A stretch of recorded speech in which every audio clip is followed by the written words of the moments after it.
যে আজকে এই ক্লাবগুলো বিভিন্ন সামাজিক কাজের সঙ্গে যুক্ত হয়ে গেছে। আমি অবশ্যই ইউথ ক্লাবে দাঁড়িয়ে কথা বলছি, এটা চিত্রলোক বলেছেন যে ইউথ ক্লাবে বিভিন্ন সামাজিক কাজের সঙ্গে সারা বছর যুক্ত থাকে। বিশেষভাবে যে সময়ে, যেটা আপনার সকলে জানেন, গত 2024 আগস্ট মাসে যে বিশাল বন্যাতে আক্রান্ত হয়েছে সারা রাজ্যের বিভিন্ন অংশ, এবং বিশেষ করে গোমতী জেলা, এই দক্ষিণ জেলা এবং সিপাহীজলার বিশেষ অংশ,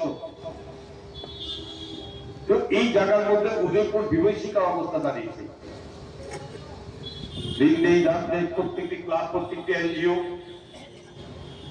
এবং সকলে মিলে একসাথে যেটা কিছু করতে হবে, যেটা দায়িত্ব কর্তব্যবোধ, যে কিছু করলাম একটা ক্লাবের নাম হলো সেটা নয়, আন্তরিকতার সঙ্গে আমরা করেছি বলে সেই সময়ে আমরা সেই জায়গা থেকে মুক্ত হতে পেরেছি।